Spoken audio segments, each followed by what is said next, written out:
Donald Trump, एक ऐसा नाम जो शायद आज दुनिया में हर कोई जानता है, लेकिन एक रियल एस्टेट मोगल से दो बार अमेरिका के राष्ट्रपति बनने तक का उनका सफर आखिर था कैसा। तो चलिए, जो भी जानकारी हमारे पास है उसके आधार पर इस पूरी कहानी को परत दर परत समझने की कोशिश करते हैं। तो देखिए, सबसे बड़ा सवाल तो यही है कि एक बिजनेसमैन, एक टीवी स्टार दुनिया के सबसे ताकतवर ऑफिस तक कैसे पहुंच गया, और वो भी एक बार नहीं, 2 बार। आखिर ये सब हुआ कैसे? चलिए इस सफर को करीब से देखते हैं। कहानी की शुरुआत होती है एक नाम से, एक ब्रांड से, ट्रंप। और ये सिर्फ एक सरनेम नहीं था, ये एक ब्रांड था जिसे बहुत सोच समझ कर बनाया गया था। एक ऐसा ब्रांड जो न्यूयॉर्क की ऊंची ऊंची इमारतों से होता हुआ सीधा लोगों के घरों के टीवी स्क्रीन तक पहुंच गया। देखिए, 1971 में उन्होंने अपने परिवार का रियल एस्टेट बिजनेस संभाला और उसे नाम दिया द ट्रंप ऑर्गेनाइजेशन। 80 का दशक शानदार रहा, बड़े बड़े होटल्स खोले गए। लेकिन फिर आया 90 का दशक, जो काफी मुश्किलों भरा था। उनके होटल और कैसीनो से जुड़े बिजनेस को 6 बार बैंकरप्सी यानी दिवालियापन का सामना करना पड़ा। और फिर आया साल 2004 और रियलिटी शो दी अप्रेंटिस। इस एक शो ने उन्हें एक सख्त कामयाब बिजनेसमैन के तौर पर घर घर में फेमस कर दिया। अक्सर ये बात कही जाती है कि ट्रंप एक सेल्फ मेड बिलियनर हैं, मतलब उन्होंने सब कुछ खुद बनाया। लेकिन अगर हम सोर्स मटेरियल को देखें तो कहानी थोड़ी अलग नजर आती है।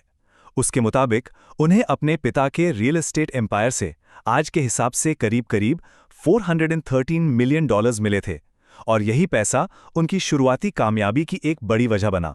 तो बिजनेस और टीवी की दुनिया में नाम कमाने के बाद अब कहानी रुख करती है राजनीति के मैदान की तरफ।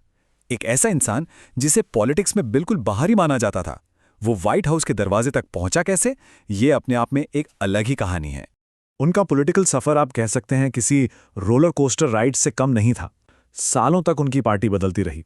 कभी वो रिपब्लिकन थे तो कभी डेमोक्रेट, फिर रिफॉर्म पार्टी में गए, इंडिपेंडेंट भी रहे।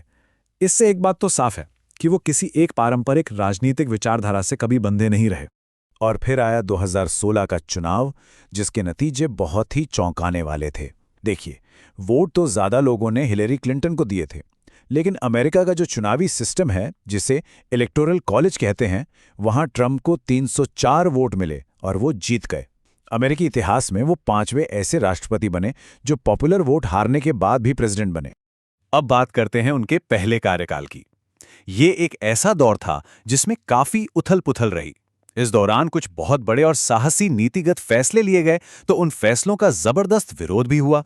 अपने पहले ही कार्यकाल में उन्होंने सुप्रीम कोर्ट में 3 जजों को नियुक्त किया, नील गोरसच, ब्रेट केवेनॉग और एमी कोनी बैरेट। और इन 3 नियुक्तियों ने आने वाले कई दशकों के लिए अमेरिका की सबसे बड़ी अदालत का वैचारिक संतुलन ही बदल कर रख दिया।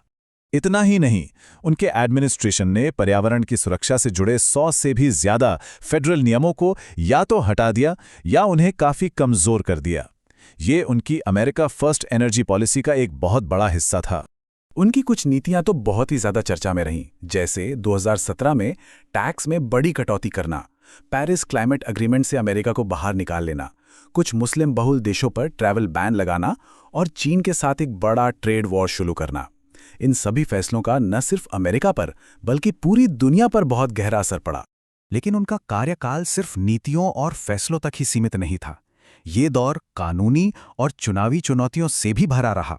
बड़ी बड़ी जांचें हुईं और यहां तक कि विद्रोह जैसी घटनाएं भी देखने को मिलीं।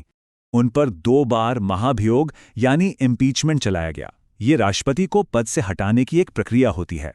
पहली बार सत्ता के गलत इस्तेमाल के आरोप में, और दूसरी बार 6 जनवरी को कैपिटल हिल पर जो हमला हुआ था उसे भड़काने के आरोप में। हालांकि दोनों ही मौकों पर सीनेट ने उन्हें बरी कर दिया।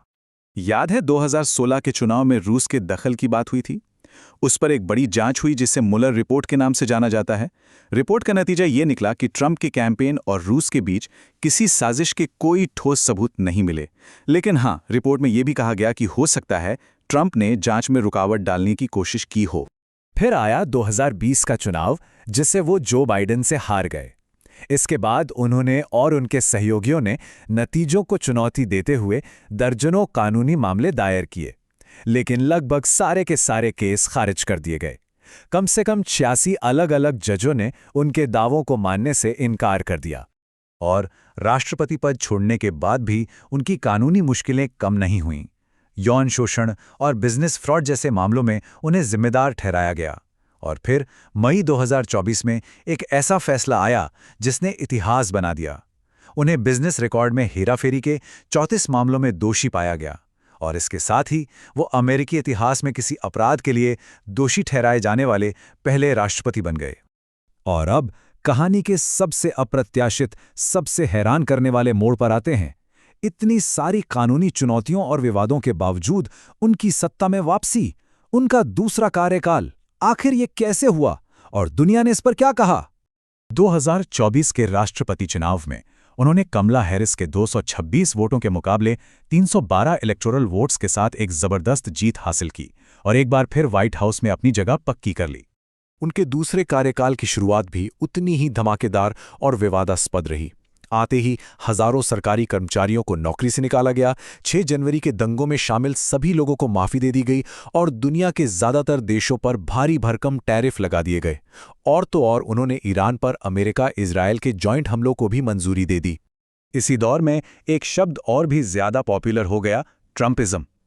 ये एक तरह का पॉलिटिकल मूवमेंट है जिसका एजेंडा लोक लुभावना होता है और स्टाइल थोड़ा अथॉरिटेरियन। और ये कहना गलत नहीं होगा कि 2015 के बाद से इस आंदोलन ने रिपब्लिकन पार्टी की पहचान को पूरी तरह से बदल कर रख दिया है। लेकिन यहीं पर एक बहुत दिलचस्प विरोधाभास देखने को मिलता है।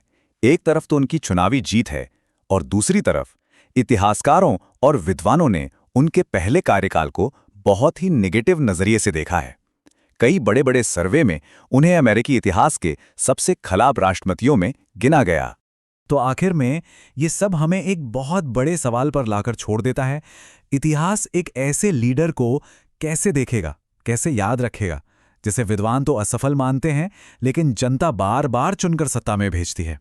ये एक ऐसा सवाल है जिसका जवाब शायद आने वाला वक्त ही दे पाएगा।